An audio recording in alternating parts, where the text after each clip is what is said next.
Muy buenos días a todos, a todas. Hoy nos acompaña la secretaria de Semarnat, Alicia Bárcena, que tuvo una operación de la rodilla y por eso está en recuperación, pero está perfecta. Julio Verdegué, secretario de Agricultura y Desarrollo Rural. Efraín Morales, director general de Conagua. Y acompañan a Efraín, Aarón Mastache, que es subdirector general de Infraestructura Hidroagrícola, Felipe Sataraín, subdirector general de Agua Potable, y Jesús Heriberto Montes, gerente de Aguas Superficiales. Hoy vamos a hablar del Plan Nacional Hídrico. Voy a darle la palabra a la secretaria de Semarnat, a Julio Verdegué, secretario de SADER, y después a Efraín Morales, que nos va a hacer la presentación del Plan Nacional Hídrico y después contestamos sus preguntas. Adelante, Alicia. Mi neumático. Muchas gracias y muy buenos días. Ya me estoy preparando para el maratón, así es de que muy pronto me verán corriendo por las calles.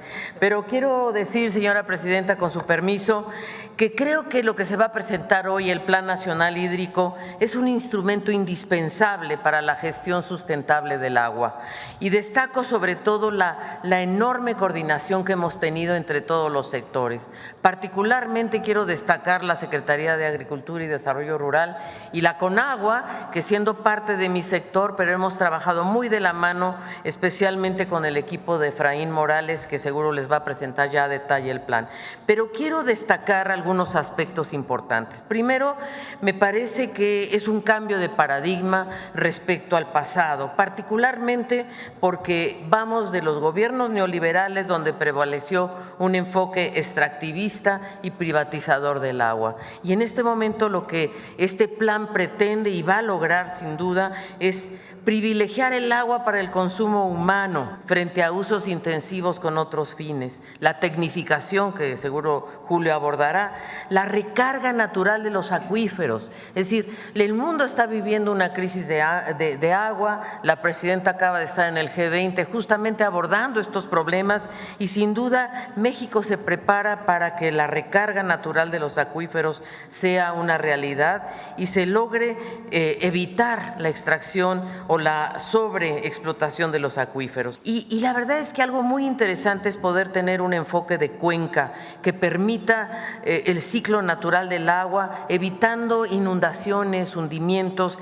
y a la vez privilegiando también soluciones basadas en la naturaleza, la reforestación de las cuencas, de las zonas riparias y sobre todo la restauración de los humedales. Los humedales son muy importantes porque permiten filtrar el agua y creo que a eso es a lo que se está optando y desde luego algo muy importante es esta tarea que nos ha dado la presidenta a todo el gobierno de sanear 3 grandes ríos, el Lerma Santiago, el Atoyac y el río Tula. Creo que esos 3 proyectos van a ser históricos en este periodo gubernamental y sobre todo porque sin duda se trata de tener una visión integral del agua que nos permita, por un lado, preservar este valioso recurso y por otro lado también hacerlo tanto con la colaboración de muchos sectores. Sin duda estamos hablando del sector privado, del sector social,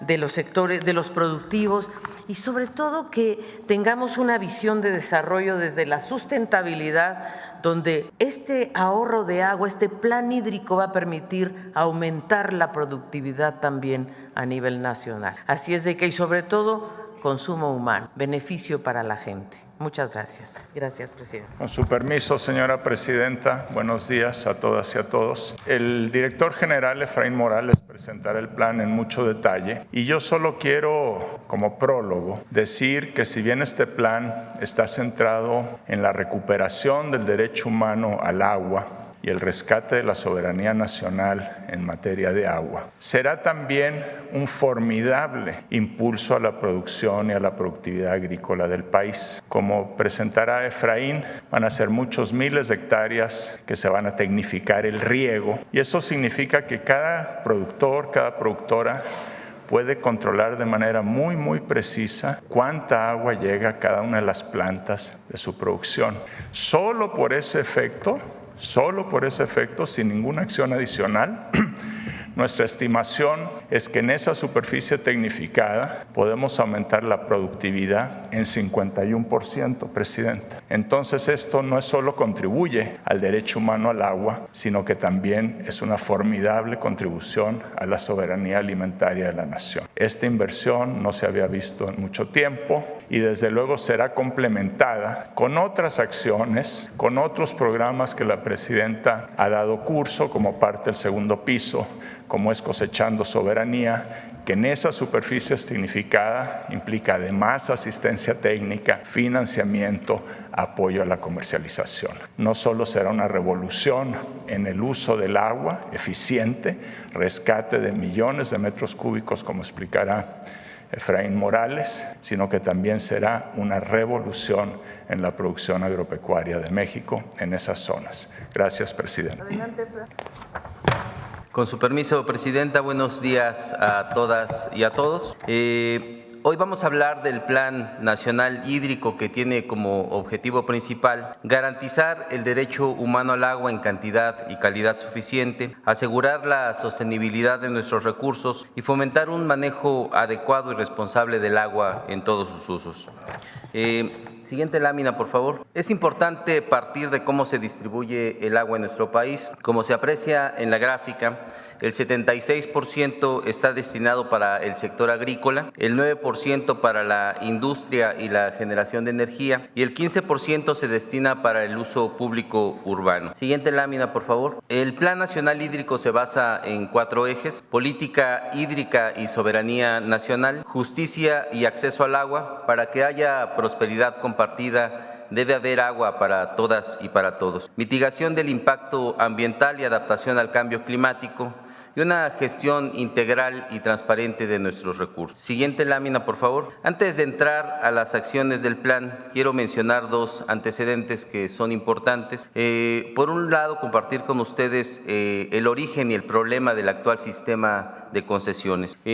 Con la llegada, como se puede ver en la gráfica, durante 75 años, que comprenden de 1917 a 1992, se entregaron en el país alrededor de 2.600 títulos de concesión. Con la llegada de Salinas de Gortari al gobierno y esta visión neoliberal que consideró al agua una mercancía, tan solo en una década se entregaron más de 360,000 títulos de concesión. Y esta decisión dio todo un giro a la gestión del agua en nuestro país, porque los intereses económicos que se originaron también dieron paso a prácticas como el acaparamiento, la sobreexplotación, el sobreconcesionamiento y toda una serie de afectaciones que desafortunadamente seguimos viviendo. Por otro lado, en el 2018, con la llegada de la Cuarta Transformación, hubo un cambio de rumbo, hubo un cambio de mentalidad. Se implementaron acciones en favor del derecho humano al agua, sobre todo en favor de nuestras comunidades más desprotegidas y de los pueblos originarios.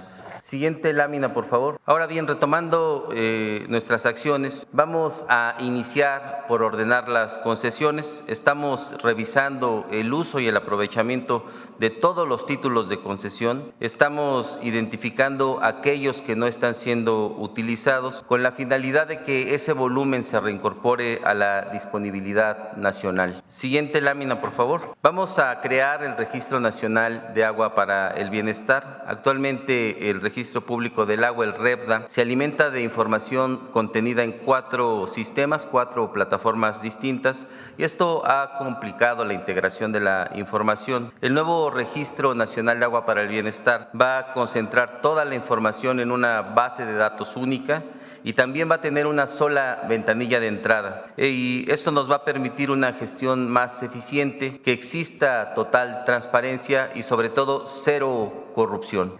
Siguiente lámina, por favor. También vamos a implementar un programa de inspección en todo el país para ordenar el uso y aprovechamiento del agua, esto en coordinación con estados y municipios, así como con distintas dependencias del gobierno, pero nuestro principal colaborador va a ser el pueblo de México, por lo que hacemos un llamado para que se denuncie cualquier irregularidad en cuanto al uso del agua a través del correo denunciaciudadana@conagua.gov.mx. Siguiente lámina, por favor.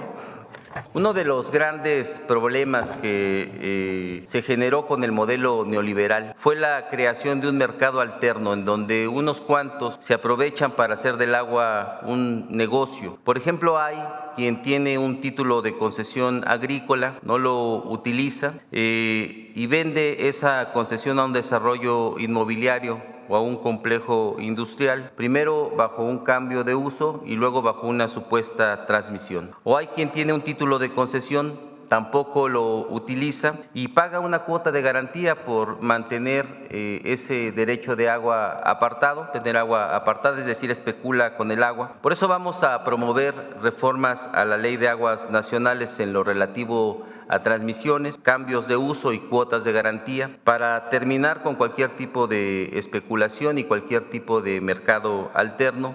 Y también vamos a promover la expedición de la nueva Ley General de Aguas. Vamos a defender el agua que le pertenece al pueblo. Siguiente lámina, por favor. Otro aspecto relevante es el trabajar, vamos a emitir un decreto de facilidades para regularizar las concesiones que se encuentran vencidas, siempre y cuando éstas cumplan con la ley y siempre y cuando exista la disponibilidad suficiente.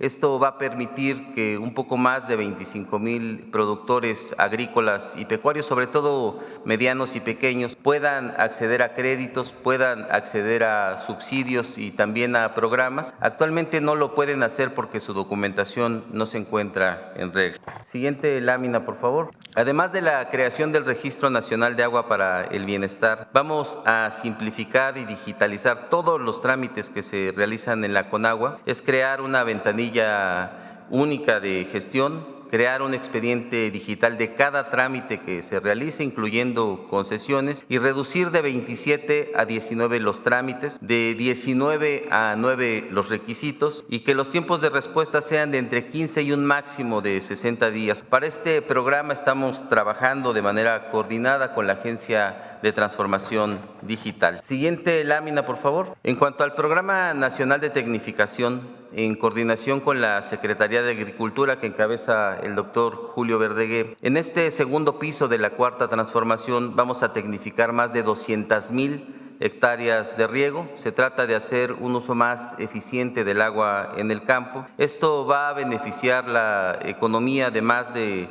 225,000 familias productoras y también a todo el pueblo de México, porque vamos a producir más alimentos con menos agua. Debe recordarse que esta acción va a venir a complementar el trabajo realizado por el expresidente López Obrador, quien tan solo en un sexenio creó más de 100,000 hectáreas de riego. Parte del agua que recuperemos va a ser destinada para consumo humano y para la recarga de nuestros acuíferos. Siguiente lámina, por favor. Como parte de este plan, vamos a realizar obras de infraestructura en todo el país. Estamos trabajando ya con estados y municipios en la elaboración de un plan maestro. Hemos revisado el estado que guarda la infraestructura y también la necesidad que se tiene para desarrollar nuevos proyectos. Estos proyectos se van a financiar a través de los programas federalizados ProSanear, ProAgua, PRODER y con inversión estatal y federal directa. Se tiene contemplado también que parte del Fondo de Infraestructura Social que reciben los municipios durante 2025 se destine para temas de agua. Solo quisiera resaltar en este punto que es un programa sin precedentes, nunca se han mezclado los recursos, nunca se ha establecido un plan maestro y esto nos va a permitir tener una gestión que no solamente resuelva las problemáticas de manera inmediata, sino que tengamos un plan para los siguientes 30 años en el cual podamos estar invirtiendo y este modelo nos va a permitir potenciar capacidades. Adelante, por favor. También impulsaremos proyectos estratégicos para incrementar la dotación de agua potable en las zonas de mayor estrés hídrico y también vamos a realizar algunas obras de protección para la población. En principio, estos proyectos contemplan la presa del Novillo en La Paz, la desaladora de Rosarito en Baja California, un sistema de 3 presas para Hermosillo, la presa del Tunal 2 en Durango, la presa de Milpillas en Zacatecas, un acueducto de 2 en Ciudad Victoria, en Tamaulipas, una presa Las Escobas para la ciudad de San Luis Potosí, redes troncales para complementar el proyecto de agua saludable, el acueducto Solís León para Guanajuato, el acueducto Zacualpan 2 en Colima, el acueducto La Cangrejera Coatzacoalcos en Veracruz, la presa de Paso Ancho en Oaxaca, el acuaférico de Campeche, obras de protección contra inundaciones para el estado de Tabasco, un plan integral para Acapulco y un gran plan integral para abastecer de agua a la zona metropolitana del Valle de México. Siguiente lámina, por favor. Por instrucciones de la presidenta, la doctora Claudia Sheinbaum, uno de los objetivos centrales de este plan es restaurar y sanear nuestros ríos. Vamos a dar prioridad a los 3 ríos más contaminados del país, el río Lerma-Santiago, el río Atoyac, que comprende los estados de Puebla y de Tlaxcala, y también el río Tula. Para la planeación y ejecución de este programa estamos trabajando de manera muy estrecha, de manera muy coordinada con la Secretaría de Medio Ambiente, con la doctora Alicia Bárcena, y también con gobiernos locales. Entre las acciones que vamos a realizar, las que se van a llevar a cabo, se encuentra eliminar descargas contaminantes, reforestar, rehabilitar y construir plantas de tratamiento y colectores. Y un tema muy relevante es buscar soluciones basadas en la naturaleza, como la construcción de humedales. Esto, entre otras muchas acciones que se van a realizar. Siguiente punto, por favor.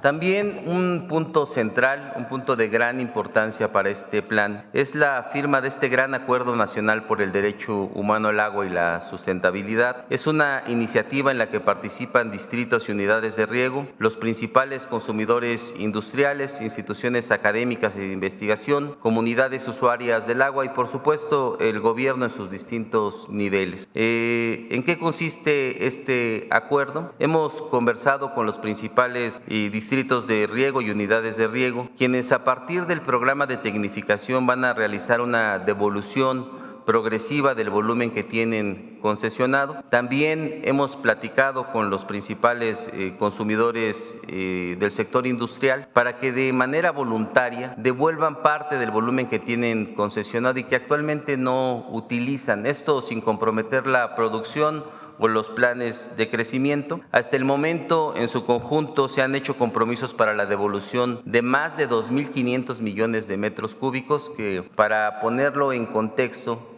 equivalen a abastecer a la Ciudad de México durante 2 años y medio completo. El acuerdo también contempla que las empresas firmantes inviertan en eficientar sus procesos de producción para ahorrar agua y que incluso se invierta en algunas obras de carácter comunitario que va a beneficiar a distintas regiones del país. Hasta el momento se tienen compromisos por una inversión superior a los 16.400 millones de pesos de inversión privada, y como parte de este acuerdo también se va a implementar una campaña de concientización, ahorro, uso y cuidado del agua. Este acuerdo se va a firmar el próximo 25 de noviembre. Es importante mencionar que hay un gran ánimo, hay una gran disposición de participar y sobre todo hay mucha conciencia de la relevancia que tiene este acuerdo para el éxito de la gestión hídrica en el país durante los siguientes años. Por último, 2 anotaciones. El Gobierno de México va a invertir durante 2025 20,000 millones de pesos aproximadamente por lo que tiene que ver a proyectos de agua. Y no quisiera terminar sin decirles a ustedes que en efecto el panorama en el país y en el mundo en cuanto a agua es un panorama complejo, sobre todo por la situación de estrés hídrico y por las complicaciones que trae el cambio climático. Sin embargo, del acuerdo, de la voluntad de una distribución equitativa y sobre todo de una gestión adecuada de nuestros recursos, va a ser posible que el agua en el futuro no sea un tema de disputa, sino sea un tema de vida y un tema de prosperidad para nuestro país. Y recordar a todas y a todos que el agua es bienestar. Gracias por su atención. Gracias, presidente. No presenté a Noemí, que va a cerrar con Mujeres en la Historia. Nada más para cerrar. El agua deja de verse como una mercancía y se reconoce como un derecho. Esa es una de las esencias del Plan Nacional Hídrico.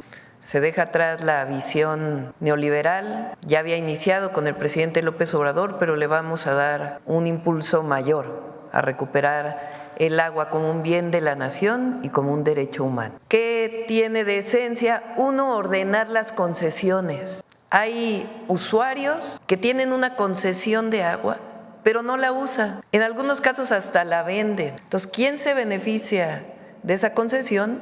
El particular. Entonces, lo que queremos es que esa agua que no se usa se le regrese a la nación para que se pueda disponer de ella, porque hasta los municipios tienen la concesión de agua. El agua le pertenece a la nación. Entonces, ordenar las concesiones. Y ahí afortunadamente hemos tenido mucho diálogo a partir de Conagua, con industriales, con distritos de riego, y están dispuestos incluso de manera voluntaria a regresar esa concesión de agua que tienen, que no la están utilizando. Entonces, ordenar las concesiones. Eso nos va a permitir disminuir la sobreexplotación y poder disponer de agua que hoy está concesionada para otros usos, principalmente para el consumo humano. 2, eficiencia en el riego agrícola, es decir, tecnificar el riego. Tenemos identificados distritos de riego, se está hablando con ellos, se va a financiar una parte, otra parte será financiada por los estados y otra parte directamente por los usuarios. Entonces, la tecnificación del riego nos va a permitir ser más productivos en el campo y tener disponibilidad de agua, esa agua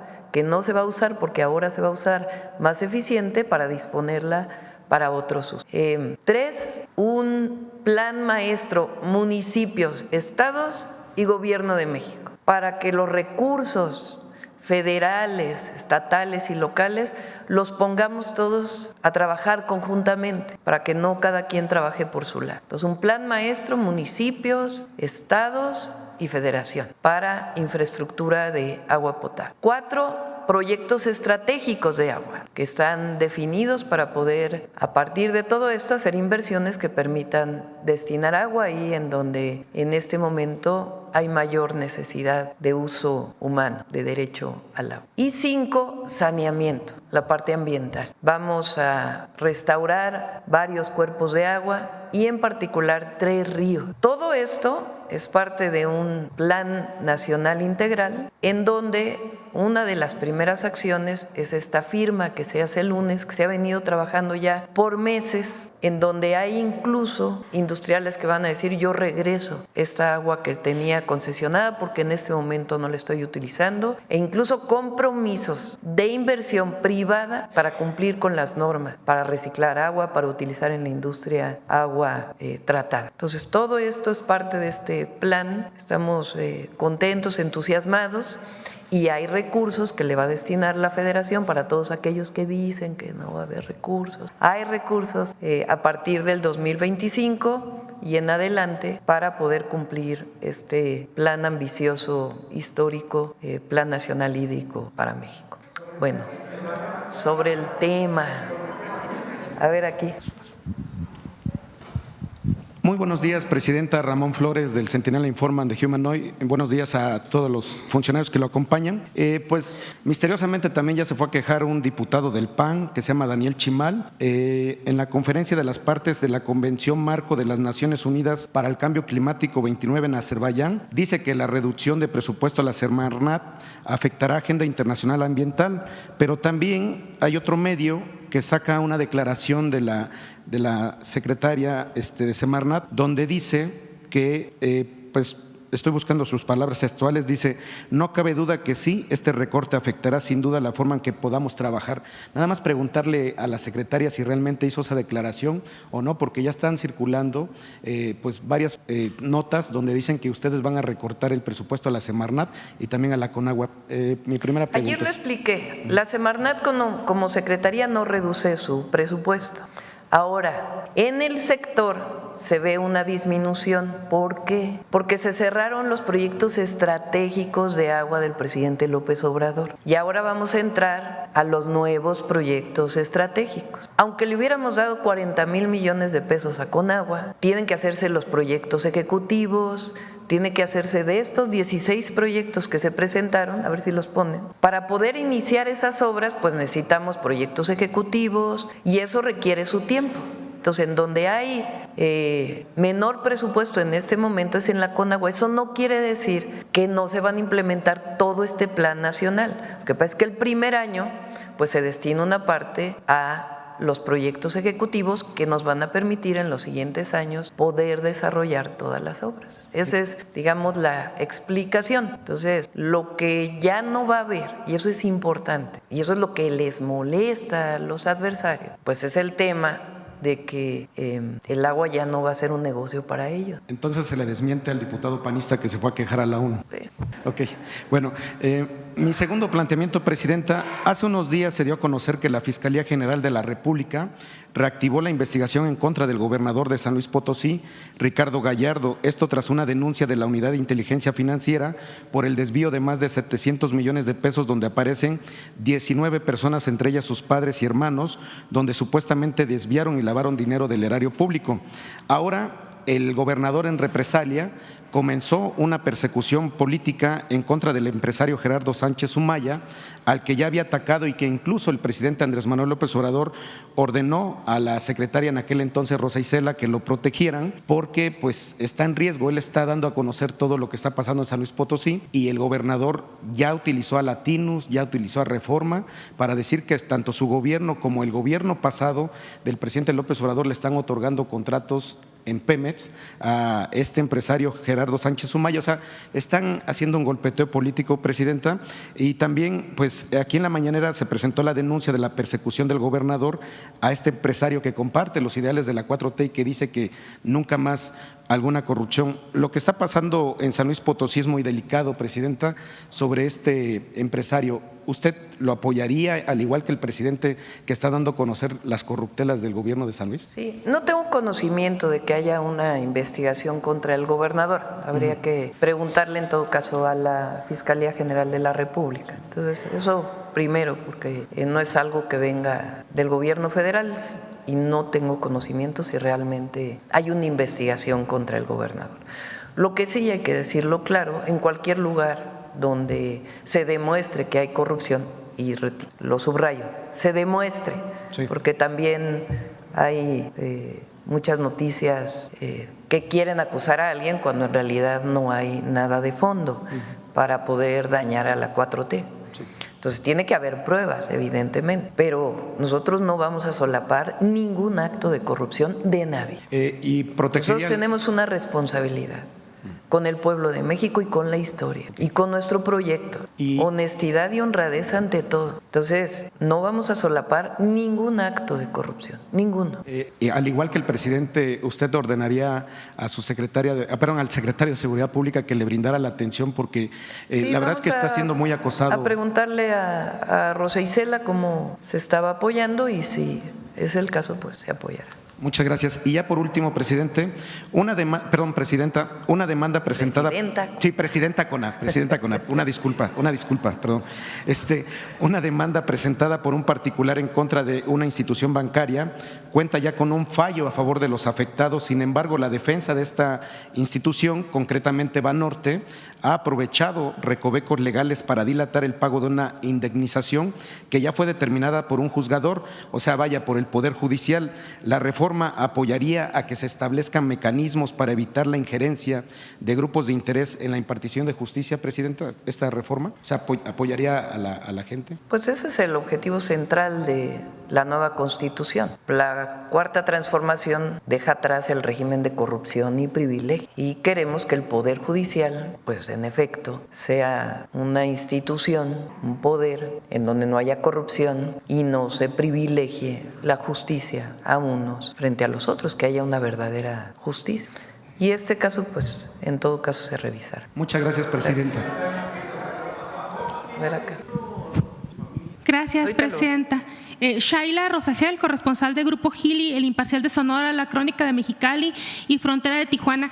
Presidenta, bueno, en primer lugar me gustaría si nos pudieran ahondar un poquito más sobre el plan para Sonora. Estaba viendo pues que está el sistema de presas para Hermosillo. No sé si nos puedan adelantar cuántos recursos en total se van a destinar para Sonora en el plan hídrico, cuánto tiempo se va a llevar a cabo esta ejecución de estos recursos y qué proyectos en específico vienen en el plan hídrico para Sonora y en particular cuántos recursos son para el sistema de presas para Hermosillo. Esas serían mis preguntas. Déjeme ver si no se me pasa una de las que apunté. Porque estuvo muy interesante. También, presidenta, no sé si nos puedan adelantar también el monto global de la inversión en el plan hídrico. O sea, no se habló mucho de las inversiones, solamente a grandes rasgos de los proyectos. También viene lo de la desaladora en Baja California, en Rosarito. También si nos pudieran un poquito pues compartir cuál es el plan para esta desaladora. Gracias. Efra, ¿quieres comentar? Bueno, señalar que en el caso de las presas, este sistema de presas consiste en tener sobre el río Sonora construir tres pequeñas presas que ayuden a retener agua para poder abastecer a la ciudad de Hermosillo. Estamos trabajando en el costo final del proyecto, como comentó la presidenta hace un momento, se van a realizar estudios y programas. Es una inversión de alrededor de 7,000 millones para la realización de estas presas y todo lo que se requiere para este espacio, y eso va a determinar, eso va a determinar el proyecto también los tiempos, pero se va a ejecutar en 3 años aproximadamente. En 3 años, me dice que las presas van a estar sobre el río Sonora. Sí. No se incluye el río Sonora de los 3 ríos que mencionaron en el saneamiento, aquí como por el problema que hay de contaminación. Vamos a iniciar con los otros ríos, pero va a contestar la secretaria. Bueno, en el caso del río Sonora Bacanuchi estamos trabajando de parte de la Semarnat en todo un programa de remediación. De hecho, ya nos reunimos con los empresarios y acordamos hacer un plan conjunto de remediación del río Sonora Bacanuchi y también de establecer y de cumplir los compromisos que se hicieron para la población en materia de salud. Ya estamos en contacto con la Secretaría de Salud, con COFEPRIS para que nos ayude también porque la verdad es que la contaminación del río Sonora sí es cierto que proviene de aquella explosión que hubo en su momento o ese accidente que hubo en 2014, pero también es verdad que el manto freático, o sea, la parte geológica de Sonora contiene ya de por sí algunos metales pesados. Entonces estamos tratando de ver cómo hacemos la remediación. Sí tenemos un plan para remediar el río Sonora y lo estamos haciendo en conjunto con la empresa principal que actúa por allá. Muchas gracias, secretaria. No sé si Efraín, bueno, viene lo del sistema de presas, se incluyen algunos proyectos más en otros municipios, por ejemplo, en Ciudad Obregón, en Guaymas, en materia de agua. Sí, hay varios fondos que da la Conagua y además municipios y Estado invierten en municipios. Por eso los ponemos en 2 vías. Uno que es para todos los municipios y las 32 entidades de la República, que es la coordinación de los distintos recursos con un solo plan, que nos permita, en el caso de Sonora, atender el sur también, pero como proyecto estratégico particularmente, y eso lo hablamos con el gobernador, se priorizó la atención del abastecimiento de agua para Hermosillo. Y de la desaladora, si nos pudieran adelantar también un poco de cómo viene este proyecto. Sí, es un proyecto que tiene desde hace tiempo Baja California. En algún momento, en periodos anteriores, era un proyecto, una asociación público-privada que era muy costoso para el Estado. Entonces, la gobernadora nos planteó que su principal proyecto estratégico pues, es dotar de agua a Tijuana y su zona metropolitana. Entonces tomamos la decisión de apoyar la desaladora, tiene que hacerse el impacto ambiental, la revisión, hay un primer estudio, pero tiene que revisarse porque cuando se desala agua, pues en algún lugar tiene que quedar la sal. Y entonces el mayor impacto de una desaladora pues es dónde queda esa sal. Entonces tiene que hacerse un estudio importante para ver los impactos ambientales y además los costos, no solo de inversión, sino de operación, porque las desaladoras pues tienen su costo de operación también importante. Pero vamos a apoyar, todo ello lo estamos revisando con el Estado y el próximo año iniciamos con la primera parte. Muchas gracias, Presidenta. Ya en un segundo tema, preguntarle si ya han contactado al equipo del presidente electo Donald Trump para poner fecha, para sentarse a platicar pues sobre este tema de la migración y pues el proyecto que trae él de las deportaciones entrando a gobernar. Y pues también qué opina sobre estas declaraciones que hizo en la semana de que usará militares para las deportaciones y pues que está dispuesto también a declarar emergencia nacional el tema de las deportaciones migratorias. Y bueno, también en el mismo tema, si existe ya un plan con los estados fronterizos, pues que serían en un primer momento los receptores pues de los migrantes que estarían deportando. Sería todo, Presidenta. Gracias. Sí, primero, evidentemente no estamos de acuerdo en que se trate a los migrantes como criminales. Para eso existen las instituciones de justicia en cualquier lugar del mundo. Y por eso ayer hice un especial énfasis y lo vamos a seguir haciendo y lo tenemos cuantificado y lo vamos a presentar en su momento públicamente y cuando tengamos las reuniones con el equipo del presidente Trump de la importancia del trabajo que realizan las y los mexicanos en Estados Unidos. ¿Cuántos recursos pagan en impuestos? El trabajo que realizan, que es de primera, la necesidad de los Estados Unidos de esos trabajadores y esas trabajadoras. Entonces, ese es un primer punto que es importante que lo definamos. Segundo, en caso de que hubiera deportaciones, nosotros vamos a recibir a las y los mexicanos y tenemos un plan para ello, pero vamos a trabajar previo a ello en demostrar que no tienen por qué deportarse a nuestros connacionales que están del otro lado de la frontera, que al contrario, benefician incluso a la economía de los Estados Unidos. Entonces, eso en primera. Ahora, tenemos un plan y lo estamos desarrollando. De hecho, hoy hay una reunión sobre ese tema con el gabinete, sobre los distintos temas que vamos a tratar con la administración del presidente Trump. Comercio, migración, seguridad, hasta cuestiones culturales, de amistad, todo lo que tiene que ver con la relación bilateral y trilateral también con Canadá en el caso del TEMEC. Entonces, todavía no hay una reunión, pero esperamos que se pueda dar para poder mostrar pues toda esta información, porque a veces con una frase que no tiene un sustento se acusa, por ejemplo, a las y los mexicanos en Estados Unidos. Y la otra pues es todo el fortalecimiento de los consulados que también estamos trabajando. Entonces, porque he leído por ahí que dicen que la presidenta y su equipo no están preparados. Y no, sí tenemos un plan, estamos preparados y en su momento, cuando sea propicio, vamos a hacer pues estas conversaciones con el equipo del presidente Trump. No, todavía no, estamos en eso y ya habrá, estoy segura que habrá en su momento la reunión. Sobre el agua, a ver, vamos por acá en la esquina. Buenos días, Presidenta. Elia Cruz de La Hoguera. Presidente, yo quisiera insistir un poco en el tema que trataba usted ayer, de lo que dialogó con el primer ministro de Canadá, Justin Trudeau, sobre la presión que estaban ejerciendo algunos primeros ministros de algunas sedes de Canadá para dejar fuera a México del tratado trilateral que se tiene con Estados Unidos también.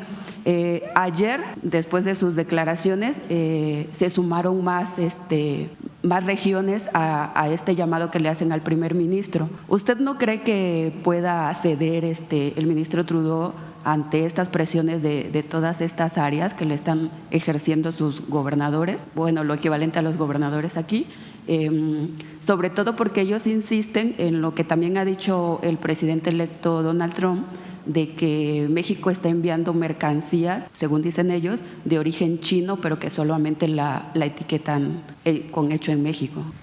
Sí, el primer ministro no está de acuerdo en sacar a México del tratado. Me lo comentó muy claramente y acordamos pues seguir dialogando. Ellos pues tienen también sus propias elecciones pronto, entonces también usan estos temas como parte de una campaña electoral. Pero el primer ministro no está de acuerdo y hay que recordar que quien en su momento defendió que Canadá se quedara en el tratado fue el presidente López Obrador, porque había la idea de entonces presidente Trump de que fuera nada más México-Estados Unidos. Ese es lo primero.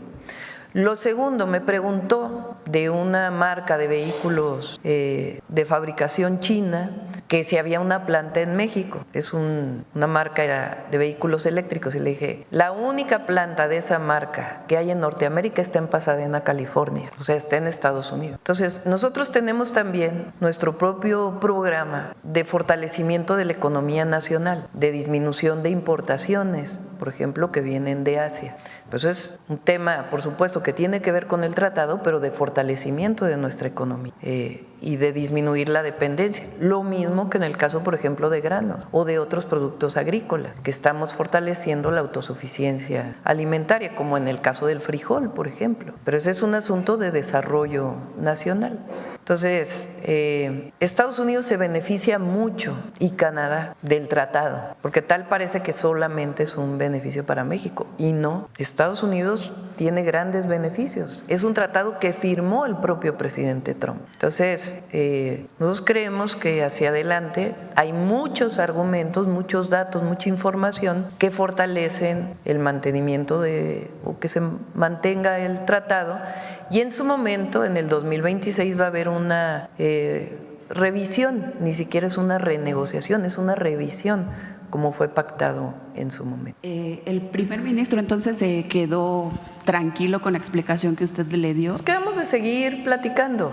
Es parte de este proceso de relaciones bilaterales y también dentro del tratado. Pero claramente me manifestó que él no está de acuerdo en lo que han manifestado algunos de los actores políticos de Canadá. Ok, muchas gracias, Presidenta. Una segunda pregunta. A raíz de la equivocación que hubo en el presupuesto para las universidades, en especial para la UNAM, el exrector José Narro Robles publicó un artículo en un diario donde él califica de fraude educativo a las universidades del bienestar. ¿Y por qué razón? Porque él se estaba quejando, que dice que afortunadamente corrigieron el error de la UNAM, pero que usted le está asignando un incremento de 1.400 millones de pesos a las universidades del bienestar, que él tasa o cifra en 93% más. ¿Cómo usted calificaría estas declaraciones de llamar fraude educativo a estas universidades? Pues desconocimiento total. Recuerdo que cuando el movimiento estudiantil del 86-87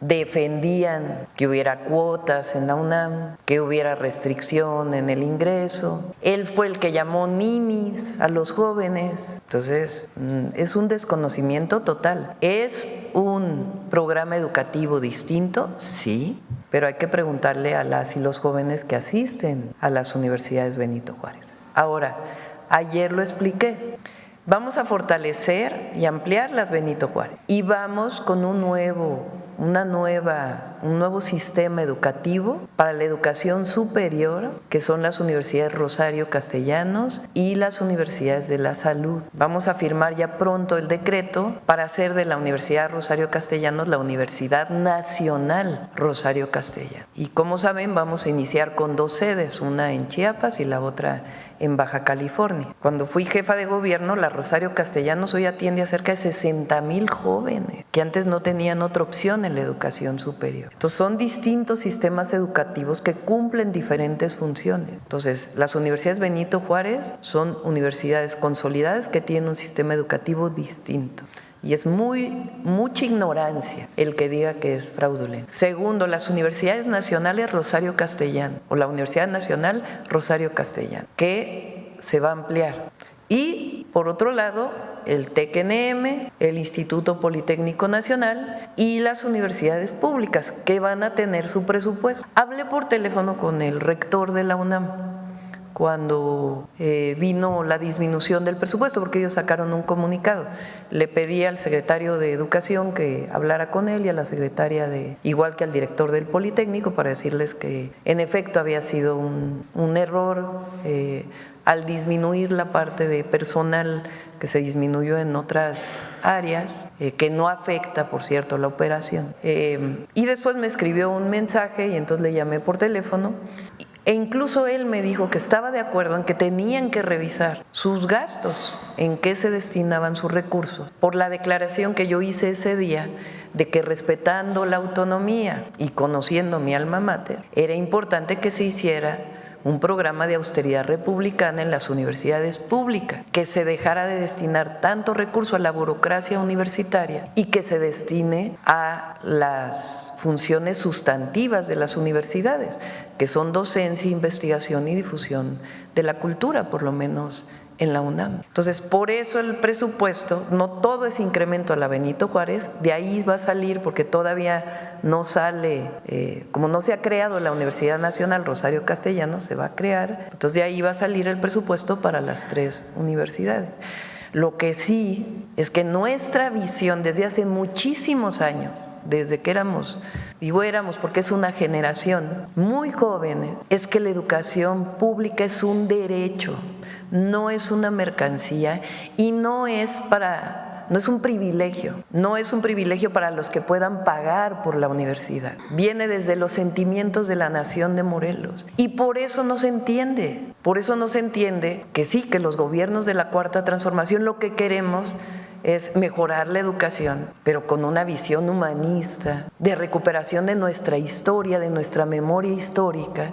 Ayer fue muy hermoso, la verdad, el evento del 20 de noviembre, que entre otras cosas recupera el papel de la mujer en la historia y particularmente en la Revolución Mexicana. Entonces sí tiene esta visión, la educación básica, el fortalecimiento de la media superior, que ya vamos a presentar este programa que lo hemos venido trabajando, y más espacios para que las y los jóvenes mexicanos tengan derecho a estudiar la universidad. Eso es lo que está en esencia en el fondo del asunto. Y gracias, Presidenta. Y una última pregunta.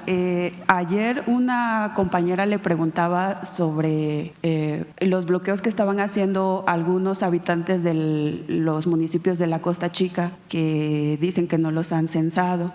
Ellos están acá afuera ahora mismo de Palacio Nacional, un grupo como de 100 personas que traen cajas con evidencia de fotografías, videos y demás, de cómo fueron destrozadas sus viviendas, y que desde hace como 3 semanas les proporcionaron a ellos el número telefónico que usted ayer mencionó de la Secretaría del Bienestar. Dicen que han estado llamando, pero que le responden diciéndole solamente que bueno, que esa es como una especie de queja, le dan un número de folio, pero que les dicen que eso no les va a garantizar que vayan a regresar a censarlos. Entonces, ellos quieren saber, ¿realmente van a regresar a censarlos? Ellos están aquí, también están pidiendo una audiencia, ¿no?, con usted, para que alguien les resuelva el tema, pues, de su preocupación, que no tienen los recursos para reconstruir sus viviendas. ¿Qué deben hacer o qué deben de esperar o cómo se solucionará esto, Presidenta? Nos va a atender Atención Ciudadana, Adriana, que hace muy, muy bien su trabajo y es una mujer con mucha sensibilidad.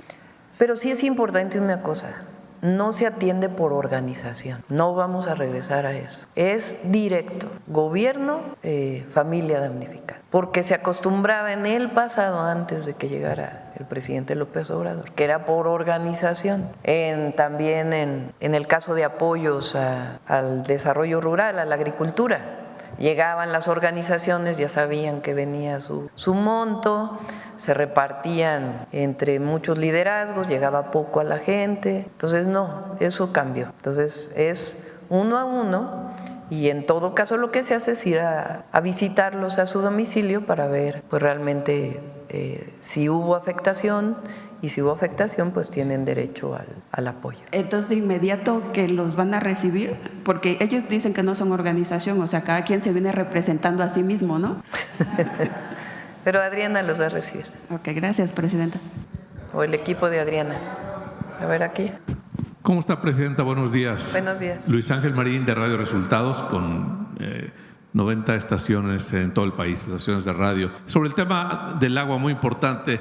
Hablaba usted en el punto 3 de los que nos explicaba acerca de que se va a trabajar en conjunto con los municipios, con los gobiernos de los estados y la federación. ¿Tiene pensado crear, así como esta Comisión Federal de Electricidad, en todo el país para el tema de la energía eléctrica, hacer algo para el agua? Porque cada estado tiene su organismo y hay hasta municipios que tienen su propio organismo de agua potable, y eso hace diferencias en tarifas, en la calidad del servicio, hace que muchas veces no se le dé mantenimiento a las bombas, etcétera. ¿Tiene pensado unificar todo este procedimiento de distribución de agua potable en el país, presidenta? Sería mi primera pregunta. En la Constitución está que la atribución está en los municipios de la administración del agua. En algunos estados la Constitución estatal los ha centralizado en el estado. En la Ciudad de México, por ejemplo, hay alcaldías que no son municipios precisamente porque los residuos sólidos, porque el agua, pues como es una unidad urbana, pues no pueden administrarse de manera separada, sino que se administra por una sola institución. Entonces, no tenemos pensado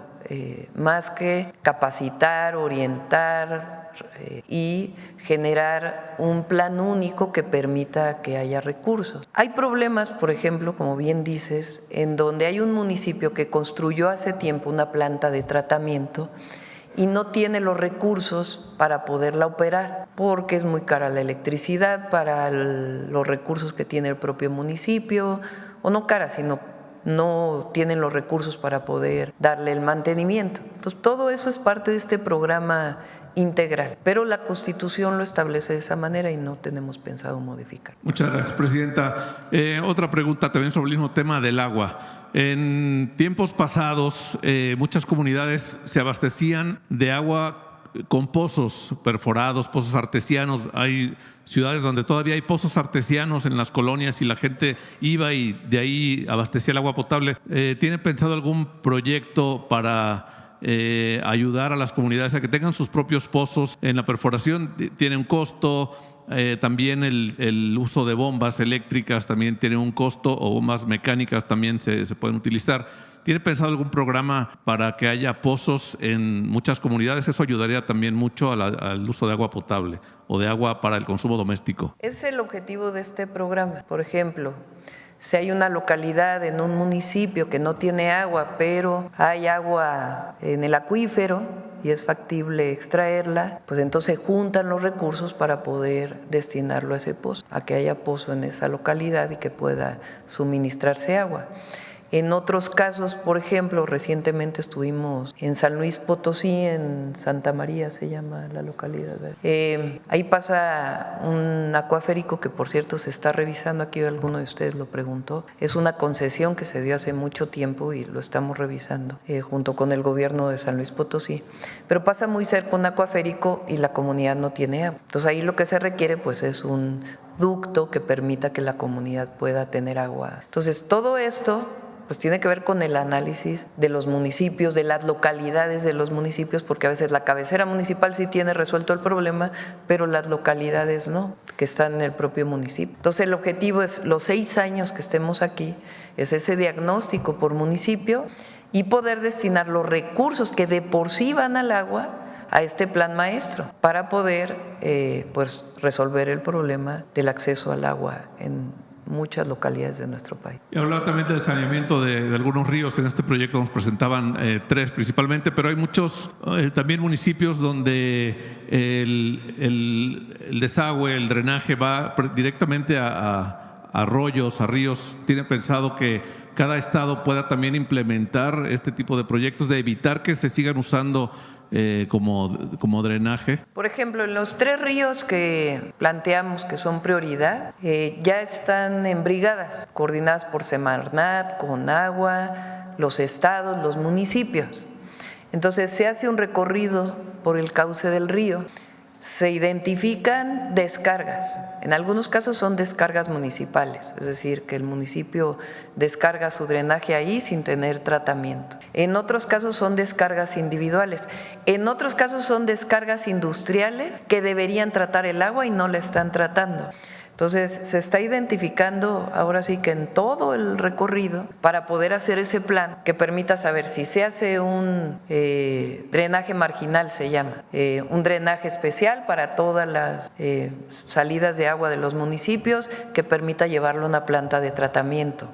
En otros casos, pues que se cumpla con la ley en las empresas para que traten el agua. Entonces, en todos estos tres cuencas se está haciendo este trabajo territorial que permita hacer un verdadero diagnóstico, usar muchos estudios, porque también hay muchos estudios que ya se hicieron para poder ver en qué lugares se ponen plantas de tratamiento, en qué lugares sencillamente se hace cumplir la ley, en qué otros lugares se hace un drenaje marginal, etcétera, etcétera, etcétera. Igual en la zona metropolitana. El río Tula, por ejemplo, recibe afluentes de otros ríos. Entonces, todo ese trabajo y hay un responsable por cada área que nos va a permitir tener el diagnóstico, lo que se tiene que hacer y pues poder tener ríos sanos. Porque un río contaminado no solamente afecta a los recursos naturales, sino la salud de los habitantes. Entonces, esos tres ríos son la prioridad. Ya sería mi última pregunta la que viene,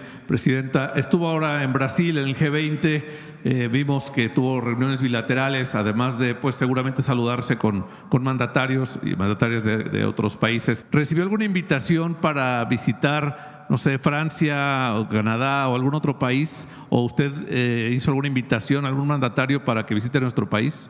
Sí, gracias. Recibimos invitaciones para ir a varios lugares. Pero, ¿a cuáles serían? Bueno, hasta China recibimos invitación para ir a Francia, a Corea, a Vietnam. Pero bueno, ya lo vamos, y nosotros también pues hicimos invitaciones. Entonces ya iremos viendo con calma, nuestra principal tarea pues está aquí. Buenos días, Presidenta. Alberto Marroquín Espinosa de JF Informa desde Cancún, frecuenciacat.com y es ahora am.com en Querétaro. Aprovechando que está aquí el secretario de SADER y el director de la CONAGUA, hay un tema todavía pendiente con SADER, porque hay unos apoyos al campo que no se les ha pagado. Ya le habían comentado aquí una compañera, pero siguen muy inquietos. Incluso son 7 estados, no nada más es Querétaro, son 7 estados los que están en esta situación. No sé si ya esté destinado o ya se contempló ese recurso para este año, que es esa deuda de este año. Sí, lo está revisando el secretario. Estamos revisando que una parte se pueda entregar este año y otra parte el próximo año, pero lo estamos revisando y vamos a cumplir. Y para el director de la CONAGUA también, ya ve que cuando fue a Querétaro, pues el gobernador de Querétaro, Mauricio Curi, le presentó varios proyectos, entre ellos le presentó la firma de un convenio para el proyecto del Batán. No sé si si se va a destinar por parte de la Federación recursos para ese proyecto o si usted va a firmar ese proyecto. Lo estamos revisando con ellos. Ellos tienen la idea de hacer una coordinación con las entidades, una APP o algún otro esquema de inversión privada. Entonces, estamos viendo si podemos apoyar en el proyecto o sencillamente se dan los permisos para que ellos puedan desarrollar ese proyecto. Okay. Presidenta, también la importancia siempre de un trabajo coordinado ahora que viene la obra del tren México-Querétaro. Sabemos que ya existe una buena coordinación por parte de incluso la Guardia Nacional y la CEGOP de Querétaro con el gobierno del estado, pero aquí la pregunta es sobre todo cómo van a estar ahora las delegaciones federales a nivel del país. ¿Van a seguir con la misma estructura de un delegado que esté comandando a los demás delegados o seguirá la figura de delegado, superdelegado? Sí, es parte de lo que se está revisando. Se van a hacer más chiquitas las delegaciones que son necesarias, eso es una parte, y otras de plano van a desaparecer o no se van a ocupar. Entonces, estamos en ese trabajo. Porque hay delegaciones importantes, no sé, como aprovechando que está aquí la secretaria de Semarnat, que son delegaciones a veces pues, transversales, ¿no? Que son muy importantes para la operación, incluso de cualquier secretario, incluso con la relación, la buena relación también incluso con los gobiernos estatales y municipales. Sí, lo que decidió aquí la secretaria es que, no sé si quieres comentarlo tú, que van a centralizar ahí los… Bueno, ahora sí, sí. Sí, estamos revisando todas las estructuras estructuras de las oficinas estatales, porque tenemos 31 oficinas de Semarnat, luego tenemos 31 de la Profepa, 31 de la CONAFOR y tenemos 13 de las áreas naturales protegidas. Entonces, lo que estamos haciendo es, por instrucciones de la presidenta, viendo cómo podemos consolidar estas oficinas. Hay funciones que sí necesitan estar en territorio. Profepa, por ejemplo, ni duda cabe. Saldría mucho más caro ir desde aquí a inspeccionar en el país. Necesitamos una buena estructura. En los otros casos podemos quizás apoyarnos también en las secretarías de medio ambiente de los gobiernos de los estados. Estamos haciendo un análisis súper cuidadoso y también viendo otra opción que son techos únicos, porque tenemos muchos locales, realmente tenemos muchos que son federales, muchos de ellos, otros no, otros son arrendados. Entonces creemos que ahí puede haber un ahorro bastante importante si hacemos una consolidación. Y esto se vincula a otra instrucción de la presidenta muy importante, que son los trámites.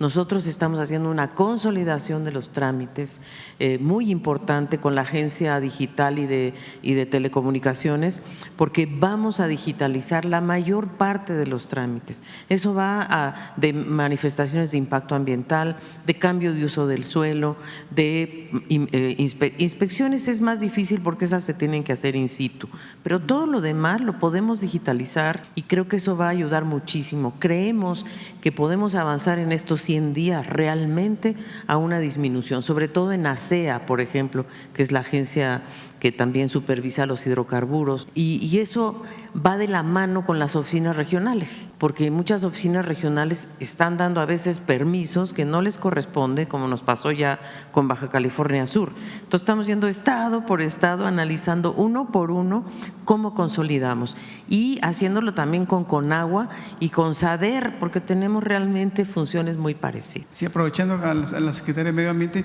incluso yo he investigado en las delegaciones de Semarnat, no hay una estructura ya formal, a veces en algún lugar existe un delegado, o bueno, ya no la figura como delegado, pero algún encargado, o está el subdelegado de gestión. Han desaparecido muchas, incluso hay delegaciones que ni siquiera ya tienen un administrativo. Hay un jefe de departamento que maneja toda la parte de la administración, cuando históricamente había un subdelegado administrativo, cuando había un subdelegado de planeación y un subdelegado de gestión. Esa estructura como que… Esa es la que estamos revisando, porque hay otro tema, y es que muchos de estos delegados tienen una posición muy baja en la estructura, y eso también se presta a malos manejos, sin duda. Y por eso estamos ordenando, para darle un piso parejo, siguiendo las instrucciones de la presidenta, capaz que haya, por ejemplo, Sembrando Vida. Nosotros estamos analizando el programa. Ellos tienen una cantidad de personas en el territorio que para nosotros son fundamentales. Capaz que los capacitamos ahí también para que nos ayuden a combatir incendios. ¿Sí me entiendes? O sea, tenemos que juntarnos. Yo ya estoy en contacto con Ariadna Montiel porque el programa de ellos tiene ya una estructura territorial que a nosotros nos puede ayudar mucho y, como bien dices, homogeneizar un poco. Hay estados que no necesitan una presencia tan grande de Semarnat. Hay otros que sí. Entonces, pues eso es lo que tenemos que evaluar. Y ya nada más para cerrar con la secretaria, aprovechando que está aquí. Ahora que estuvimos en Acapulco, también yo asistí a Acapulco, también me reportaba mucho que hay muchas descargas de aguas de los hoteles hacia la bahía, hacia el centro de la bahía. Incluso lo que hacen ellos es primero asomarse, si nadie los ve, bajan la palanca y hacen la descarga y se ven los borbotones a la mitad de la bahía. Es algo muy común ahí en Guerrero, ¿no? Yo viví hace muchos años en Acapulco, 4 años, conozco bien la problemática de esa zona, ¿no? Ahora la corroboré, obviamente, después de varios años, pero ¿qué se va a hacer ahí al respecto? Porque es algo histórico y que sigue. Estamos con Semarnat, con Efraín, con Agua. Va a haber una inversión de alrededor de 8,000 millones de pesos en los siguientes años para Acapulco, en agua, en tratamiento de agua, en desasolve de ríos, en drenajes marginales, en vivienda, en caminos, en mejora urbana, porque fíjense, este año entre nada más Marina, sin contar la parte de emergencia inmediata, sino de inversión, entre Conagua y Marina ha de haber sido una inversión en las bombas y todo eso, en Acapulco. Pero el dragado de los ríos y todo eso, fácil como 200 millones de pesos. ¿Qué tenemos que hacer para que no vuelva a ocurrir en el caso? Porque más episodios de lluvias intensas muy probablemente se van a presentar. Entonces lo que queremos pues es que las plantas de bombeo no se vuelvan a solvar. Entonces necesitamos elevarlas. Pero además las plantas de tratamiento, que hay 16, no están operando adecuadamente. Entonces por eso es una inversión integral del gobierno federal, estatal y municipal para atender el saneamiento de Acapulco, el desasolve de ríos, etcétera, etcétera. Muchas gracias, presidenta. Bueno, a ver aquí, quiero comentarles otro tema antes de... Hola, buenos días, presidenta, secretarios. Hoy le quería preguntar quizás por algo, una obviedad que pensaba que iban a preguntar otros compañeros, pero anoche se votó la desaparición de los organismos autónomos por los diputados. Me gustaría saber qué mensaje le puede dar a todos aquellos que dicen que esto puede crear inestabilidad en el país, porque sobre todo lo que tengo entendido es que desaparecen los organismos, pero las funciones van a continuar. ¿Dónde van a continuar esas funciones? Sí, a ver, vamos a sacar lo de la Auditoría Superior de la Federación del INAI para recordar un poquito. Ahora préstame. Aquí lo tienen. Ay, por favor. Esto no era problema antes para los que hoy defienden a capa y espada al INAI. Se les olvidó la corruptela. Esta es la Auditoría Superior de la Federación, que en su momento cuando salió en Contralínea, en La Jornada, en otros medios de comunicación. Entonces, desde 2018, trabajadores y extrabajadores han denunciado que altos mandos del INAI les exigen a la quincena entre 10 y hasta 60% de sus sueldos. Pero eso no era problema para la estabilidad del país. ¿Por qué? Porque era parte de la cultura, decían, ¿no? La corrupción. También se detectó a personal que no labora directamente en las oficinas del INAI, Auditoría Superior de la Federación. Lo que sigue. Nepotismo. La auditoría forense descubrió lazos de parentesco desde padres, hijos, hermanos, primos, tíos, esposos, incluso omitiendo requisitos para poder ocupar diversos cargos de puestos en donde tiene que haber carrera. Adecuación de los requisitos de los perfiles de puesto para incorporar al INAI a personas que no cumplían con los mismos. La auditoría también documentó que los 7 comisionados, entre ellos los 4 que se mantienen vigentes, habrían incurrido en gastos indebidos relacionados con pagos de comidas, desayunos, viajes al extranjero y al interior del país, así como el manejo de la tarjeta corporativa American Express para ir a centros nocturnos. Ya no lo puso Paulina, pero yo lo puedo ver. ¿Qué sigue? Los comisionados que se mencionan ahí incurrieron en cargos a las tarjetas corporativas sin acreditarlos, viáticos sin acreditar, que hayan sido estrictamente necesarias para las actividades de la comisión y falta de acreditación del registro presupuestal y contable por concepto de viáticos devengados. ¿Hasta ahí? Va a haber más transparencia ahora, pero no va a haber corrupciones. Entonces, la desaparición del INAI como organismo autónomo lo que hace es acabar con esto. Pero las funciones van a... Pero las funciones se incorporan a la Secretaría Anticorrupción y los datos personales se van a resguardar. Y vamos a generar mecanismos de obligatoriedad de transparencia de todas las secretarías en donde fácilmente la ciudadanía pueda revisar las funciones, el gasto, todo lo que hace el gobierno de México. Pero me llama la atención, ya hay que decirlo, ¿no? Porque toda la comentocracia hoy sí dice que se está poniendo en riesgo el país. La transparencia ahí tiene que estar y es una de las obligaciones sustantivas de los gobiernos. La rendición de cuentas, la transparencia y la protección de datos personales. Pero lo que ya no va a haber es 1,000 millones de pesos que se destinaban para esto. Porque entonces ahora, lo dije hace poco, o sea, está el INAI y para que no haya corrupción en el INAI, entonces ¿qué hay que crear? ¿Otro organismo que revise al INAI? Pues no, que se cumpla la ley, eso es todo. Y para eso no requieres organismos y organismos y organismos y organismos autónomos que tienen estos resultados. Perdón por no presentarme, soy José Leveña de Publimetro. Un dato que acaba de salir recientemente, hace unos minutos, es que México creció, el PIB de México creció 1,3% en el último trimestre, se sitúa es el segundo país de la OCDE que más ha crecido. Me gustaría saber si México también está preparado para un posible aumento en las tensiones en el mundo por la guerra de Ucrania, que especialmente pues, hoy se han lanzado un misil balístico por parte de Rusia, Biden está autorizando las minas antipersona y también conocer un mensaje suyo sobre esta autorización para colocar minas antipersona, que al final del día son los civiles los que más sufren. México tiene una tradición pacifista y la vamos a seguir teniendo. de la búsqueda de la paz en el mundo y el diálogo y la política como la forma de resolver los conflictos. Está en nuestra Constitución. Entonces, evidentemente, esto que ocurre en Europa pues impacta a toda la economía mundial, pero más allá de los impactos económicos, pues es que no podemos quedarnos callados, tenemos que exigir la paz en el mundo frente a acontecimientos como estos. México, esa es su historia de la política exterior y la vamos a seguir ejerciendo. ¿Y qué interpretación puede dar a este dato del 1.3%?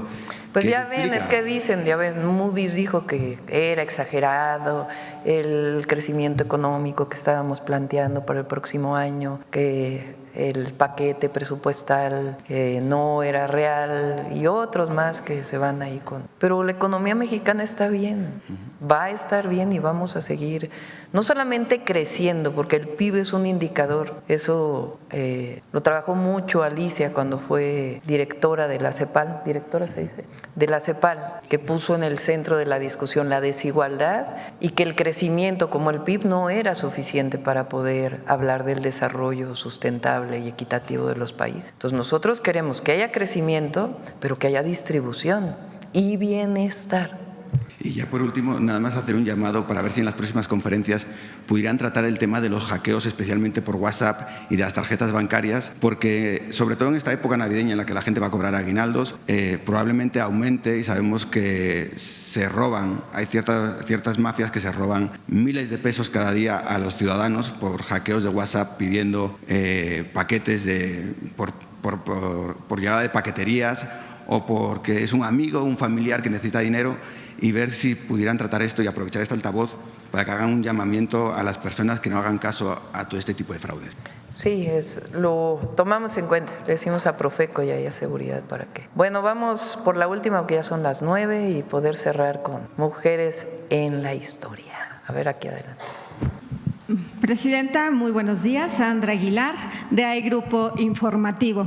En algún momento, y usted lo sabe, llegué a cuestionar todavía antes de que tomara posesión como presidenta, precisamente el tema hídrico y pues era un tema pendiente que estaba para Tamaulipas, para mi tierra. Hoy, pues bueno, las buenas noticias han llegado y ciertamente se habla de esa coordinación, no solamente de imposición por parte del gobierno federal, sino de la participación de los gobernadores de los estados del norte del país. Buenas noticias para Tamaulipas, y en ese sentido quiero continuar con las buenas noticias y compartirle que en breve, precisamente en este estado, el gobernador Américo Villarreal Anaya firmará la declaratoria para hacer pues una entidad, o de esta entidad una región en donde los sectores públicos y privados impulsen la ciencia, la tecnología, y en este sentido para desde niños, niñas y adolescentes. Este pacto que se estará firmando hará con ello el territorio STEAM, así le han llamado, y en ese sentido pues tener que decirlo así, este boom de tecnología que ha llegado desde que usted toma posesión. En ese sentido, ¿cuál es la opinión que le merece? Es un modelo que se está pues ya replicando en los estados, y Tamaulipas en breve será uno de ellos. Pues es parte de este trabajo que está desarrollando todas las secretarías, pero en particular la doctora Rosaura Ruiz en la Secretaría de Ciencia, Humanidades, Tecnología e Innovación, de incorporar a las universidades, todas, pero principalmente públicas, los tecnológicos en el desarrollo del país. Entonces, qué bueno que también se está haciendo en Tamaulipas, y sabemos que está haciendo también en otras entidades. Y bueno, retomando precisamente el tema del compañero, en efecto, el tema de los fraudes, no se espera la época navideña, ya han llegado y son muchas las instituciones que lamentablemente, pues en efecto, en el tema de las aplicaciones se comparten datos personales y pues gente que trabaja al interior inclusive de estas dependencias o de estas instituciones bancarias han comenzado ya a hacer fraudes. Ya tenemos pues detectados al menos 2 casos, le puedo puedo compartir inclusive cuáles son las instituciones, pero precisamente también en el Banco del Bienestar se han presentado estos casos. Tengo entendido, o debe de ser que usted ya tenga conocimiento de cómo inclusive personal al interior de los bancos del bienestar están pues clonando estas tarjetas, estas cuentas, esta información confidencial que ha estado afectando. ¿Cómo actúan? Le comparto, pues ciertamente llaman a los usuarios preguntándoles si autorizan cierta compra o si reconocen cierta compra, ellos contestan pues que no, entonces les piden que revisen su correo para que anulen esta cuenta y en automático al abrir el correo electrónico se roban la cantidad que pues les están mencionando. En ese sentido, Presidenta, y ante esta denuncia y llamado, podrían implementar medidas porque no solamente es un caso, ya son muchos los que se han presentado.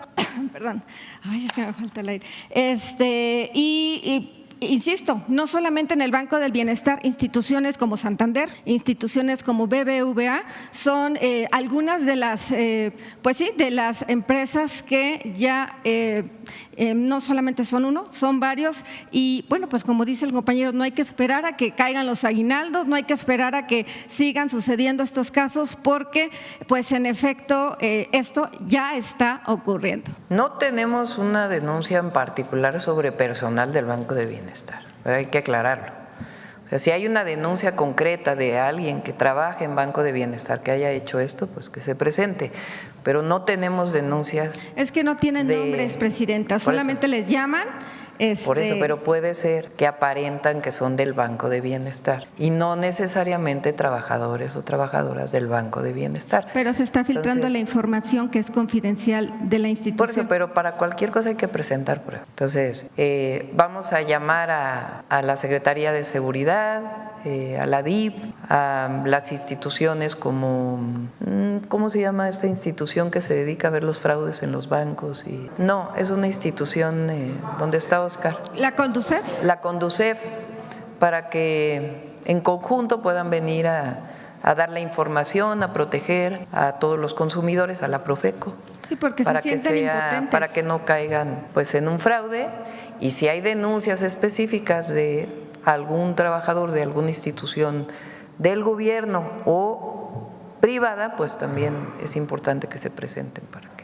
Finalmente, le quiero compartir, usted que estuvo precisamente cerca de los líderes en esta cumbre del G20, pues precisamente, y usted lo sabe, que existe una buena relación entre México y Japón. En ese sentido, sabe también que se cuenta con un tratado y es importante o son importantes las inversiones que se están realizando precisamente aquí en México. Le comparto que el próximo 13 de abril del 2025 se llevará a cabo en Osaka, Japón, una expo. Esta expo que tiene como fin el diseñar a la sociedad pues del futuro y pues para ello mejorar también o cambiar las vidas. Hay un grupo de empresarios que precisamente en el 2020 solicitó el aval precisamente del gobierno del Estado de México para poder asistir pues a esta cumbre o a esta expo.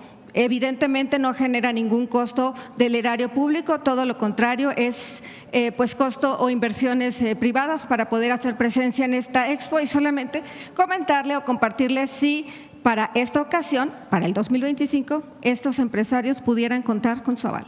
Pues vamos a ver, ahí le vamos a encargar al secretario de Economía. Le agradezco, sería todo de mi parte. Buen día. Por favor, por favor. Sí. La última. Buenos días, Presidenta. Stephanie Palacios, del periódico Quequi, de Quintana Roo y Ciudad de México. Buenos días al gabinete.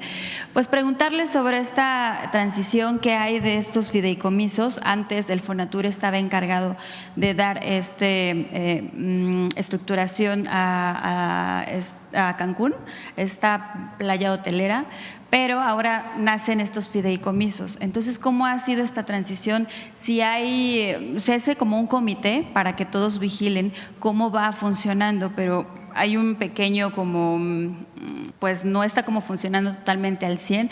Hay algunas cosas que todavía no quedan claras, pero esta zona hotelera de Cancún está un poco abandonada. De hecho, hay algunas carreteras que solamente se van a destinar de 28 kilómetros, hay 5 kilómetros. Entonces, para saber si hay algo sobre este tema, es el Fideicomiso para el Fortalecimiento de la Actividad Turística de aquí del estado de Quintana Roo. No sé si tiene alguna información. Le pedimos al India que nos informe para que lo podamos contestar e informamos un día aquí en la mañanera.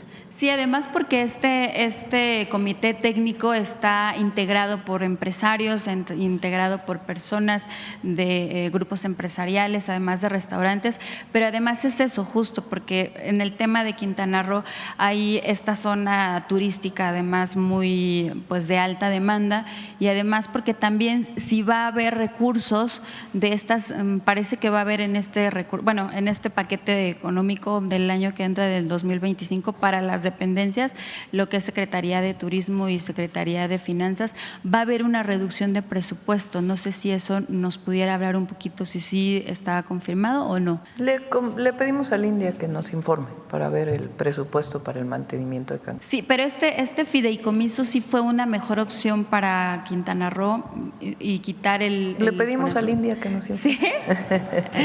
Bueno, gracias. Vamos con Mujeres en la Historia. Sí. Gracias. Es que son 9 y 10. Muy buenos días a todas y a todos.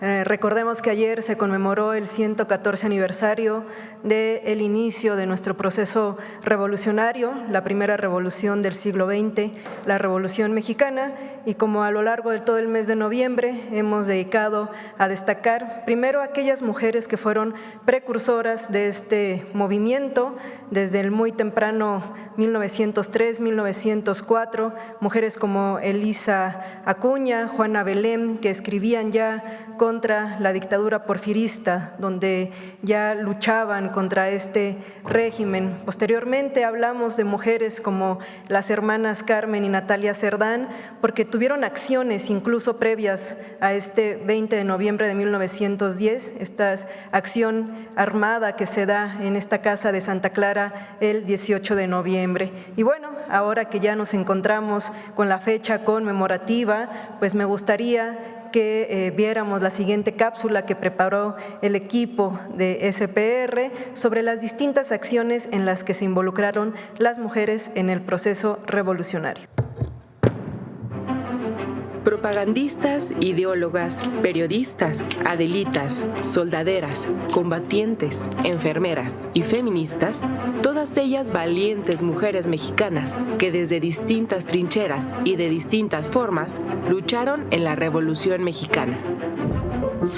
Las propagandistas. Mujeres que accedieron a la educación y las letras, muchas de ellas maestras, que con una perspectiva crítica sobre la situación del país, se involucraron en actividades opositoras a la dictadura de Porfirio Díaz, como periodistas y propagandistas, participando activamente en los clubes liberales. Al estallar la Revolución Mexicana, se integraron a la lucha trascendiendo sus actividades de propaganda.